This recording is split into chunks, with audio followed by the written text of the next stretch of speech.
In May 2013, Edward Snowden, a Hawaii-based contractor with the National Security Agency, flew to Hong Kong, the last time he would ever leave the USA. Once there, he met with 2 journalists in his hotel room and handed over a trove of files he'd taken from the NSA, detailing a wide-ranging government surveillance program spying on Americans' phone calls, emails, and internet activity. The first revelations about this spying program were revealed the following month in The Guardian and The Washington Post, sparking global outrage over secret surveillance and mass data collection. In October the next year, James Comey, director of the FBI, gave a speech warning that criminals were going dark, using new encryption tools to commit crimes in silence and evading law enforcement. Since the Snowden leaks, encryption had become more pervasive. Apple had begun to encrypt device storage, big tech firms began to offer encryption by default, and secure messaging apps like Signal and WhatsApp had gained more popularity. And backdoors, previously used by the NSA, began to get patched. This clash between law enforcement wanting access to criminals' messages and normal citizens wanting to maintain privacy came to a head on October 2015. Saeed Farook and Tashfeen Malik, a married couple who'd been radicalized through jihadist and martyrdom content online, went to a training event for San Bernardino County's Department of Public Health and opened fire, killing 16 and wounding 24. They were later killed by police following a car pursuit. With the suspect dead, law enforcement still had many questions. Why did they do this? Who were they working with? Were there other targets potentially planned for the future? With these questions, the FBI came to Apple with Farook's iPhone. Would Apple provide access to the FBI? Apple refused on privacy grounds, and the FBI took them to court. While the case processed, the FBI found an alternate method into Farook's iPhone through an undisclosed third-party hacking company. Maybe Israeli, maybe Australian, we don't really know. Yet, neither the government's campaign against encryption nor the public and tech industry's push for more encryption have died. The struggle to stop bad guys on the one hand and maintain privacy on the other appears intractable. How do you resolve these things? Shai Farber, a policy and counterterrorism expert, says, quote, "Striking the appropriate balance between security, privacy, and open access poses a significant challenge for both companies and policymakers seeking to disrupt the malicious use of these platforms. Overtly restrictive measures may stifle free speech and legitimate political discourse, while insufficient moderation can allow extremist content to flourish and contribute to radicalization." Encryption is like a bank vault. A bank vault that holds our private information. The government wants backdoors into these vaults with the promise that they'll only open them with lawful access, with a warrant and solid evidence that something malicious is lurking inside. They just want the option to peek. From the perspective of privacy advocates, such a backdoor is a vulnerability in our otherwise solid safes. Will the government really only spy on the bad guys' safes? Will someone else come along and open the safe's back door or look inside? In this lecture, we explore the evidence for both sides as we tackle the question, should the United States government require technology companies to provide lawful access to encrypted communications?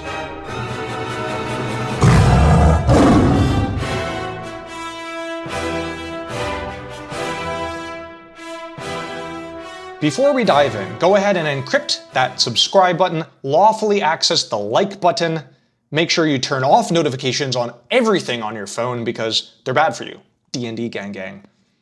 Now background. What is encryption? Encryption is a way to lock your data so that nobody can see it. This data can be documents, photos, videos, really any data that you could store on a computer. It uses math to turn readable data into unreadable code. Only someone with the right key can unlock or decrypt the code back into its original form. But can encryption only work with data on a hard drive? Not at all. Encryption can work in 2 forms, at rest and in transit. Data at rest would be the documents and Taylor Swift memes on your phone storage. Data in transit would be sending the same documents and Taylor Swift memes to your friend. Or your bank login information going from your computer through the cafe's Wi-Fi, through the fiber optic network, and to the bank servers. This data can be encrypted so that nobody can see it except you and the person, or more likely the machine, on the other end. there is a special name for data encrypted from your device, then decrypted only when it reaches its intended target, end-to-end encryption, or E2EE. Many platforms support end-to-end encryption, including WhatsApp, Facebook Messenger, iMessage, and Telegram. And some don't have it at all, like Gmail, Slack, Discord, and SMS texts. Hundreds of billions of encrypted messages are sent daily, with WhatsApp alone sending 140 billion messages daily, according to industry estimates. The reasons for not supporting end-to-end encryption vary. Let's look at 4 examples of why companies would not support end-to-end encryption. Gmail doesn't encrypt emails because Google reads your emails to find out what ads to target you with. Remember, if it's free, you are probably the product. Slack doesn't encrypt messages because companies generally want to monitor their employees, and Slack messages can serve as a repository of company knowledge for other employees, so it's helpful to have everyone be able to read your messages. Discord avoids it to allow for moderation, safety checks and content scanning. E2EE would block all of that from happening. We can't scan your info if we can't see your info. Last, SMS text messages don't support encryption due to technical reasons. It just wasn't built for privacy. The US government has been trying to control encryption since the dawn of time, or more accurately, since the 1970s. Take the Clipper chip.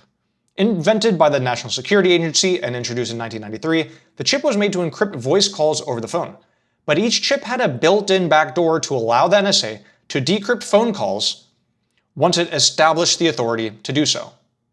Needless to say, these chips were not popular. The project was scrapped in 1996, and by the late 90s it seemed that the government had given up, and that civil society, which demanded privacy and security, had won out. Go civil society from the 1990s. In reality, the government had just gone dark, building a vast and secret surveillance system operated, of course, by the NSA.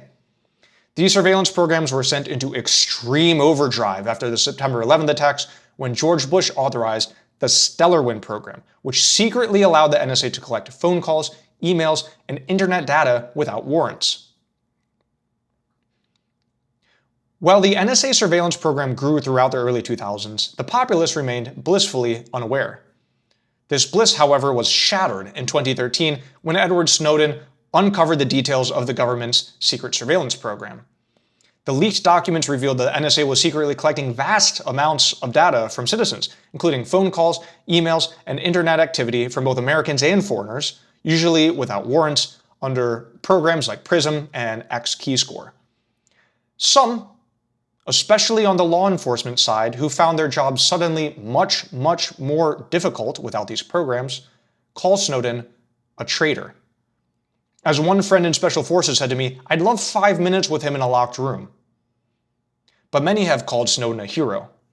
In response to the leaks, a wider range of interests, from journalists to activists to cyberpunks, all pushed to regain their privacy.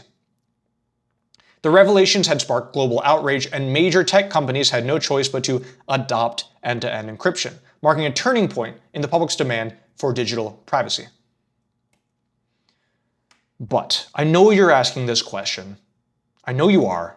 Will quantum computers destroy encryption as we know it? Short answer, mostly no. Long answer, stable quantum computers will be able to break some types of encryption we have now, likely within the next 20 to 30 years, but you know how these things go. We don't really know when they're arriving. Although encrypted data is safe now, adversaries may collect it today and decrypt it later once quantum machines arrive.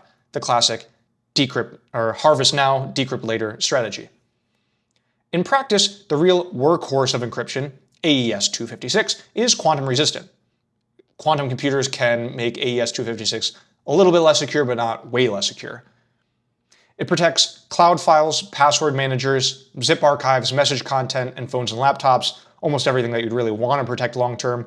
So what does that leave? The data that can be broken by functional quantum computers might be older email clients, websites, internet logins, essentially not the kind of information that would still be useful in 20 to 30 years, assuming you change your password for Google at least once a decade, which I hope you do.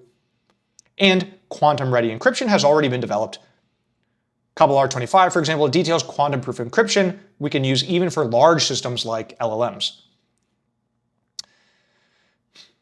Now, Pretend you are a paranoid government who wants to spy on your citizens' encrypted data.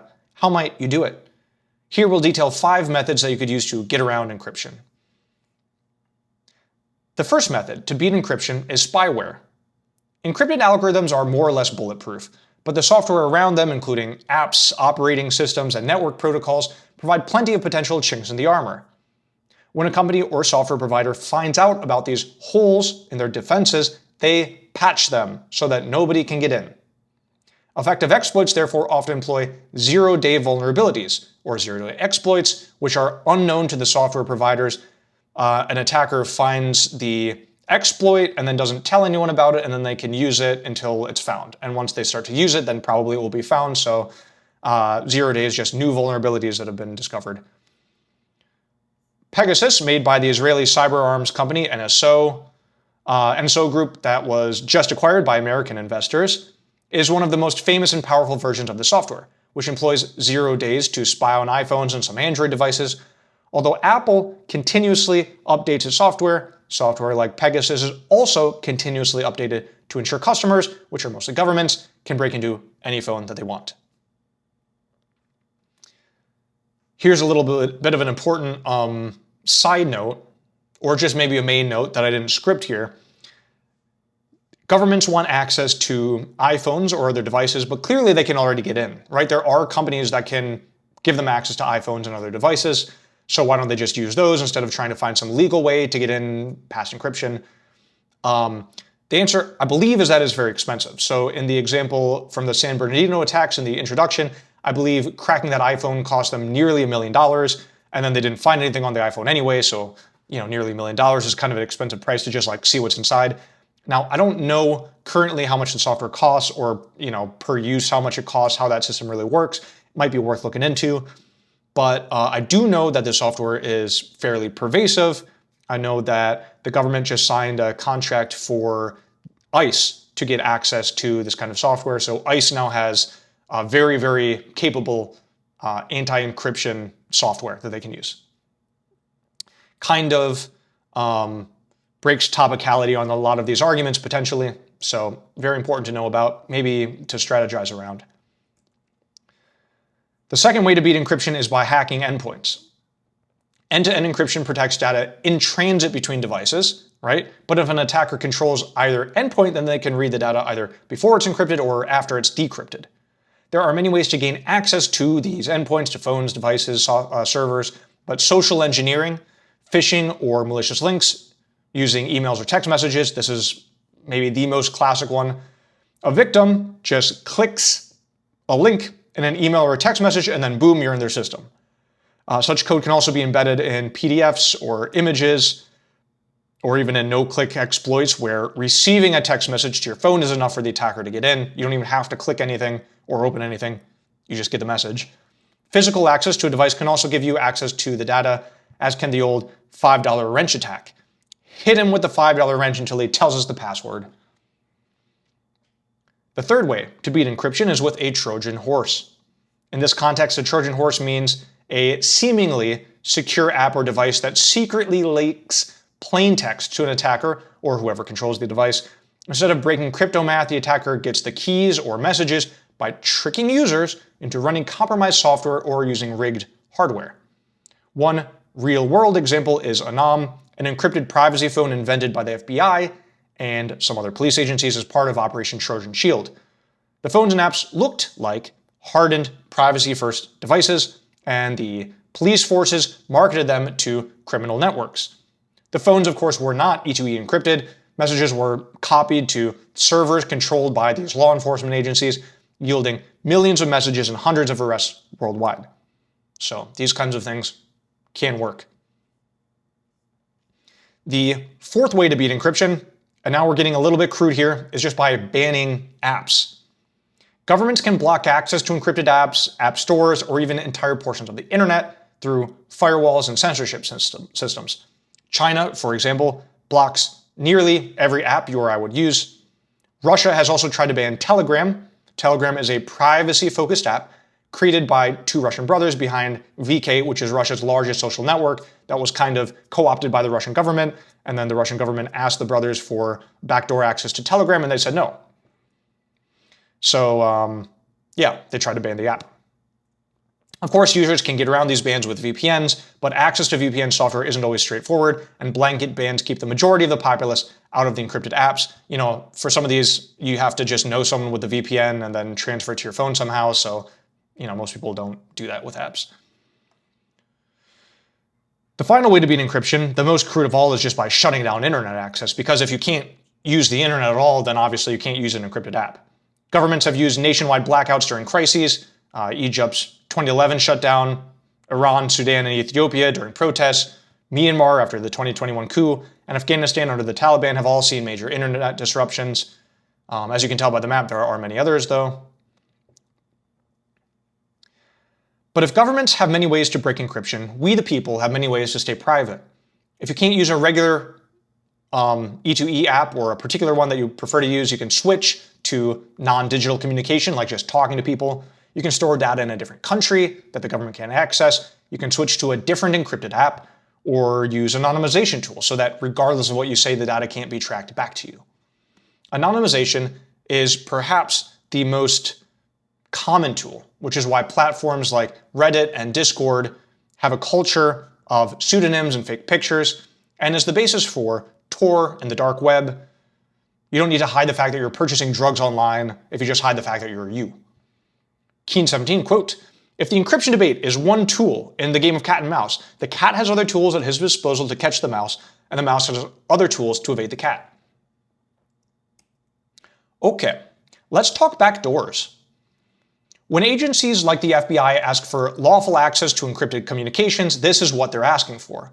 A backdoor is a way for law enforcement agencies to spy on encrypted communications. If it's lawful, that means, at least in theory, that they have a warrant.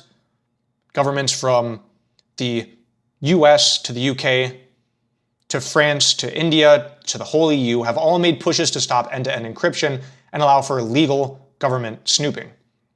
Of course, this couldn't happen with end-to-end encryption. If someone can spy on the data in transit, then the encryption isn't really end-to-end, right?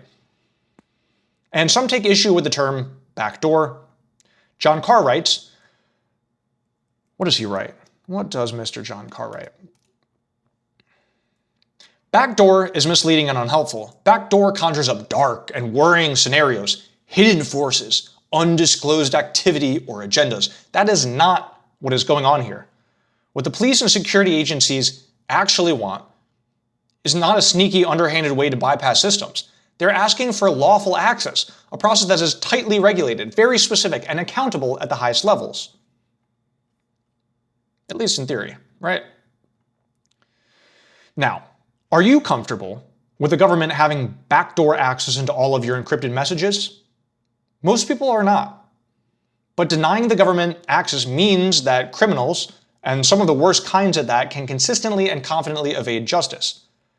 Anderson Chung, founder of the firm Post Quantum, thus suggests a middle ground, a side door instead of a backdoor.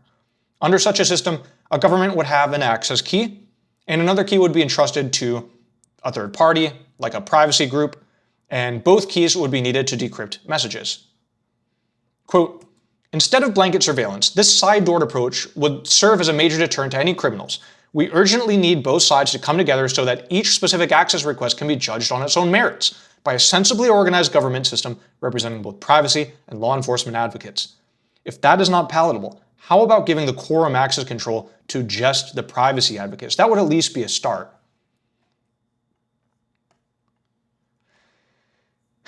The great battle between governments and users over encryption can be summed up with a single case study from this year.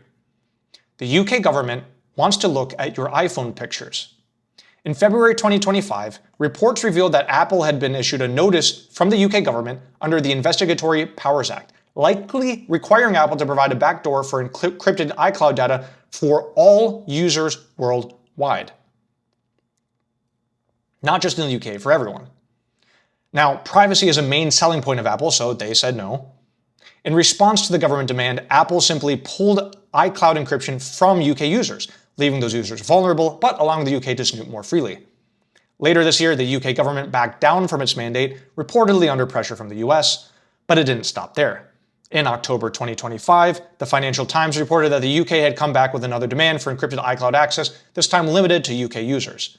Apple said, quote, Apple remains committed to offering our users the highest level of security for their personal data and are hopeful that we will be able to do so in the future in the United Kingdom.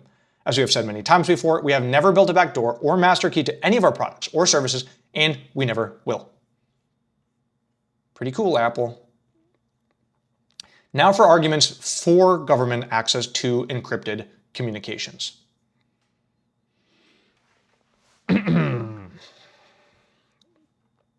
The US federal government should require technology companies to provide lawful access to encrypted communications. A host of crimes are enabled by encryption, including drug trafficking, human trafficking, cybercrime, money laundering, terrorism, and sexual abuse material. A warrant-based access system for the government would allow law-abiding citizens to retain their privacy, while giving law enforcement a fighting chance to stop child abuse, organized crime, terrorism, and the unfettered flow of drugs into our communities. First things first. A militant pro-encryption attitude is a pro-crime attitude. Is privacy an absolute right? Did God himself, at the dawn of time, creating us naked in the woods, give us the right to do whatever we want on the internet with no consequences? That's what a lot of people seem to think, but it's absurd. If you're not committing crimes, you have nothing to hide. And you have nothing to hide, you have nothing to fear from lawful government access. You want to keep your nudies private, fine, I get it. But is that more important than stopping terrorist attacks? Is it more important than stopping fentanyl trafficking? Is it more important than tracking down child abuse networks? We have to back away from absolutism here and acknowledge that law enforcement needs some amount of lawful access. I don't know exactly how much lawful access the law enforcement needs, but it's not zero. That's not the right number. If you knew you could get away with stealing a car, would you do it? Certainly it would nudge you in that direction a little bit, right? How about criminals that can commit all manner of cybercrime without a care in the world due to encrypted communications? According to former Attorney General William Barr, America's top cop, by the way, quote, converting the internet and communications platforms into law-free zones and thus giving criminals the means to operate free of lawful scrutiny will inevitably propel an expansion of criminal activity, obviously. If you remove any possibility that the cops are going to be watching the neighborhood, the criminals already in that neighborhood will commit a lot more crimes. And it's not just those guilty of crimes. Digital evidence, often secured with encryption, can also be used to exonerate people of crimes they didn't commit. So for the sake of justice, and to provide the right incentives for criminals, the government needs access to encrypted communications. Encryption makes the job of law enforcement borderline impossible. Why? Because encryption doesn't just hide the plans you text to your friend, or your JD Vance memes, or your homework assignments. Encryption hides everything. Doug Overbay, a U.S. attorney, quote, this makes the job of protecting all Americans from terrorists, drug traffickers, and hackers, and in particular, protecting children from online predators who seek to violate and exploit them, exceedingly difficult. And former Attorney General William Barr, quote, this technology is quickly extinguishing our ability to detect and prevent a wide range of criminal activity, from terrorism to large-scale drug trafficking to financial fraud to human trafficking to transnational gang activity. The clock is ticking. Nixon 21 and Justice Department 21 make the same points, and this isn't just theoretical.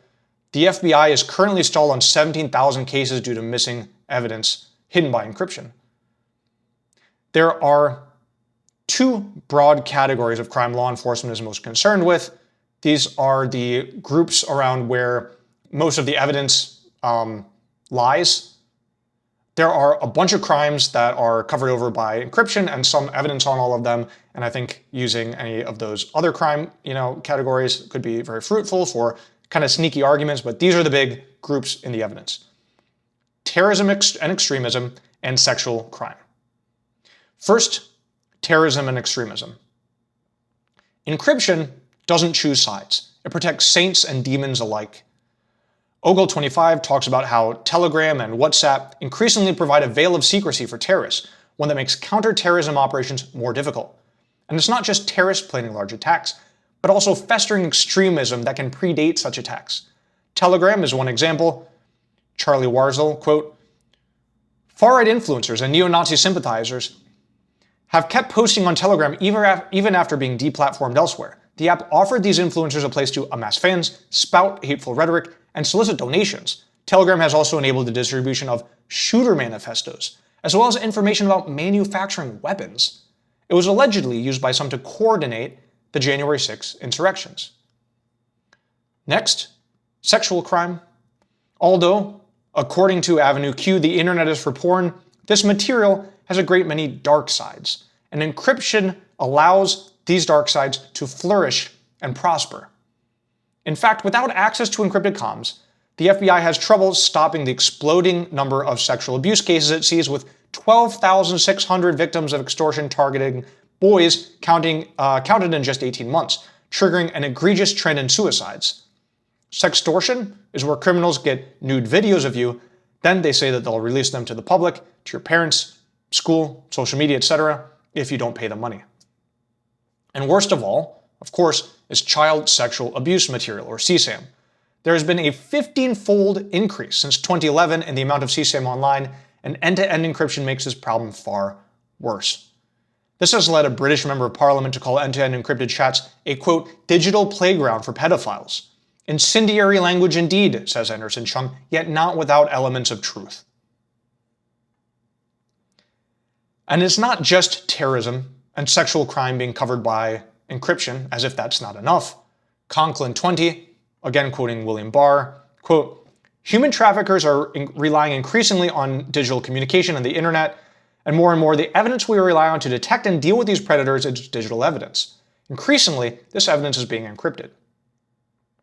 Earlier in the lecture, we also heard some laundry lists that include drug trafficking, hacking, financial fraud, and transnational gang activity, all being linked to encrypted communications as a way to hide from law enforcement. Now, we know that encryption facilitates terrorism, extremism, sexual abuse material, human trafficking, and various gang activities online. Another question, can lawful access to encrypted communications actually help to solve this crime? The answer, of course, is yes. Breaking into criminals' communications is a proven way to stop them. For example, Operation Venetic was a major British law enforcement operation that infiltrated and dismantled the Encrochat comms network, leading to the arrest of over 2,600 suspects and vast quantities of drugs, cash, and illegal weapons in Europe.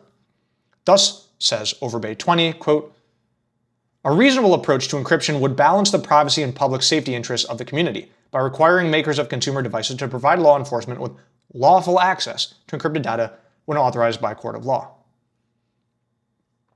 We've already talked about two ways this could actually work. First, the government could have a key in escrow. They can only access via warrant. Again, CAR 25 talks about the danger of framing this as a dark and worrying scenario. It's not. An escrow key would be subject to warrants, to oversight, to courts, not a carte blanche open window into all messages. Even if the government did want a carte blanche access into your messages, that would be a huge waste of time. They would not have the resources for it. They wouldn't do it. There would be no incentive there, you know. Or for those worried about overreach, the side door approach, which puts a second key in the hands of privacy group, thus putting a check on potential government abuse. The third option, of course, is to do nothing. To let child predators continue to operate in the dark, exploiting and exchanging the most vile materials through protected encrypted chats. The third option is to leave law enforcement hamstrung in stopping terrorist plots on the nation, to stopping international crime syndicates, to stopping the flow of drugs into our communities, to stopping the crime and hacking that steals billions of dollars from our citizens and companies each year. There's a lot of options here, but let's not choose option 3, like the negative team wants to do. Speaking of that, we now move on to negative arguments. By the way, this is a great time to leave a comment, effusive praise, goat emojis are preferred. Anything flattering is great, but whatever comment you want, really. You know, follow your heart down there in the comments. The United States federal government should not require technology companies to provide lawful access to encrypted communications. This access would weaken encryption for users around the world, harming global security for internet users and the nation alike. It would unleash a new era of the surveillance state, bringing the watchful eye of Big Brother into our most intimate conversations. Although law enforcement claims it would only be for lawful use, it would open the door to widespread abuse that the US government is famous for taking part in. The US government will abuse it. It's in its nature. We know that from history. And it would do this all without actually stopping crime. Criminal networks would easily move off of encrypted platforms and to the many other software options that don't have built-in government backdoors. For hundreds of thousands of years, humans have been able to have private conversations with others by sneaking behind bushes or whispering secrets. Even animals have privacy for many reasons.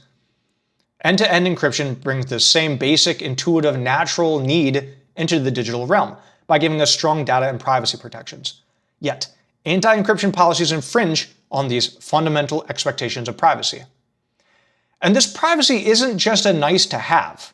For individuals, a lack of privacy can lead to devastating mental health outcomes, including stress, anxiety, paranoia, and worse sleep and social cohesion, as any teen with an overbearing parent already knows. If encryption is removed from the US, these impacts will spread beyond mental health into real risk around the world. Amnesty International says, quote, "Forcing companies to roll back or undermine such features would put users worldwide, including journalists, human rights defenders, and other critical voices at increased risk." If we don't have privacy from the government, what are we left with? The answer is surveillance. The government surveillance system spans every aspect of our lives, from public security cameras to drones that track our movement, to content interception with programs like Prism, SIGAD, Fairview, Skynet, and others. That is right, there is an actual government program named Skynet. When paired with IoT devices that constantly listen to us for targeted ads, this is data that can also be accessed by the government, the surveillance state is nearly complete. The one and only technology keeping the government from total visibility into our lives is end-to-end encryption. Removing end-to-end encryption enables surveillance and leads to society-wide chilling effects, where people become afraid to share their thoughts for fear of retribution. That includes journalists and activists, but also extends to everyday citizens like you and I. Although the government may try to cloak its intentions as national security or protecting the children, past experience shows that the Leviathan of the US government will only spread its tendrils unless checked by technology like encryption. Great case. Leviathan case. One of the worst outcomes of surveillance is that it crystallizes society. Think of North Korea, the ultimate surveillance state, where social tools like spying on your neighbors, tattling on your friends, have been used instead of technological ones to freeze the country in a strict personality cult for 75 years. You can imagine if you went back in time 75 years in North Korea, it wouldn't look wildly different, right? By contrast, currently, in the US, people can break the law. And if they're caught, they pay whatever price the law allows for, whatever fine, fee, jail time. But in an AI-enabled techno-surveillance state, free of encrypted comms, laws would be absolute. This is bad. It's only in the gray area between committing a crime and being prosecuted that society can evolve and breathe. If people hadn't been smoking weed in the woods for decades, our laws would never have progressed. Likewise, if the anti-gay laws in a dozen states were enforced in full, gay rights may never have advanced. Even now, pro-abortion activists use encryption to help with procedures that are morally justified but illegal, and breaking encryption may bring them to a screeching halt forever. Right? In other words, at whatever point that encryption is banished and the surveillance state gains access to everything, whatever political state the country is in at that point, that's where it stays forever. Again, just look at North Korea as an example. This is what the affirmative proposes: banishing privacy for the internet users of the world and solidifying the surveillance state's death grip on our information. But, dear listeners, as you and I know, it only gets worse. Every tool built to catch the guilty eventually is turned on the innocent. The proposal for lawful access by the government really hinges on the word lawful. After all, the NSA's wide-ranging and secretive surveillance program was lawful. So was COINTELPRO, the FBI's campaign to spy on and sabotage civil rights leaders, journalists, and activists, MKUltra, a CIA program performing non-consensual LSD and mind control experiments was technically authorized by internal directives. There are no doubt many, many more NSA programs right now that we don't know about that are legal but not good. Particularly under the current administration, lawful access can mean whatever Trump wants it to mean, as he steamrolls over precedent, court decisions, and American values. Do we really think access to encrypted comms will be limited to solving crime, to stopping the bad guys? Do you really think that is true? Now, some will argue that this risk is necessary to protect national security, but we have heard that before. Protections for national security have a way of cementing themselves into the ever-growing security apparatus of the national government. Emma Shapiro quotes Mark Scott, a senior resident fellow at the Atlantic Council, quote, "Encrypted communication is the lifeblood of enabling people's right to express themselves without governments attempting to access that data in the name of national security. National security is often used to push for invasive, far-reaching policies. Think of post-9/11 airport security, body scanners, liquid bans, and invasive pat-downs that were introduced as temporary, but even now, decades later, mean sometimes you just gotta get your junk fondled if you make the mistake of wanting to travel through an airport. And we also know these don't even work. We still have this whole security theater that was just introduced because there was national security need. Or facial recognition at borders, a technology introduced for terrorism screening is now deployed by domestic law enforcement in public spaces. Each began as narrow national security responses, then normalized into everyday governance. Also, think about National Guard troops on the street. You think that'll just stop? We'll just secure the cities and that'll stop? There will just be a time when we don't do that anymore? That's to stay. So, in the affirmatives world, privacy is gone, and the government, who we know abuses its powers, is handed more power to abuse. This leads to a natural question. Given this power, who will the government abuse? Lindsay Shepard is the director of the Advanced Command and Control Accelerator at the Department of Defense. She breaks into two groups who would be targeted in an encryption-less world: at-risk groups and independent voices. Without encryption, some groups would be put in grave danger by abuse of governments. Persecuted minorities, victims of abuse, and refugee and migrant populations use encrypted for protections from governments and society. Shepard et al. 20 say, quote, "This includes preventing exposure of personal details and the public view of identifiable information that could result in, for example, targeting, stalking, or physical harm. Targeting may be conducted by individuals or by governments who seek to broadly persecute marginalized groups. The LGBTQ+ community is one example mentioned by Gazula25. Quote, end-to-end encryption is vital for everyone in guaranteeing the fundamental right to privacy, but especially for those at greatest risk, including LGBTQ+ individuals worldwide. Now, being gay isn't a crime in the US, but it's still stigmatized in many places, and although there are protections for discrimination based on sex and gender, you could make a convincing case that they won't last forever. The impact is lives.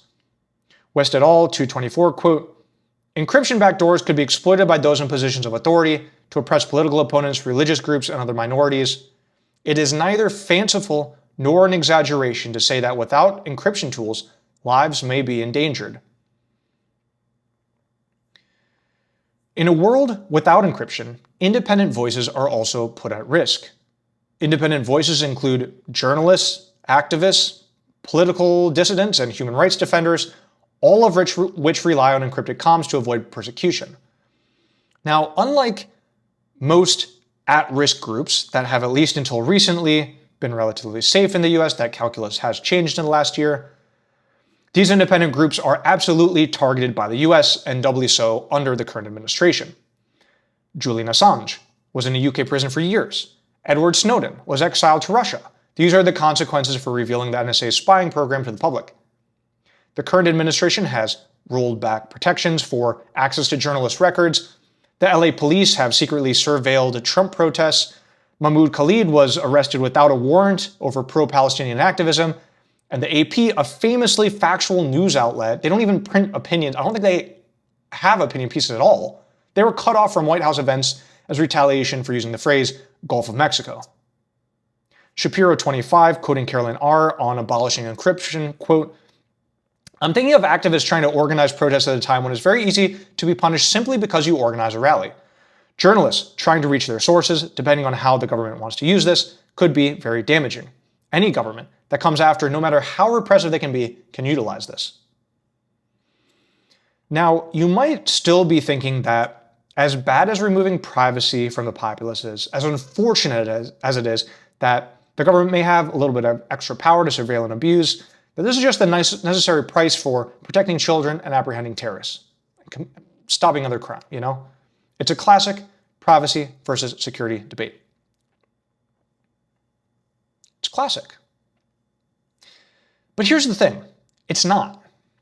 The affirmative will annihilate the security that we currently have with encrypted communications and do very little to stop the worst criminals. This really is a very very neg-biased topic. It really is. Giving the government backdoor access to encrypted comms will make us less safe, not more.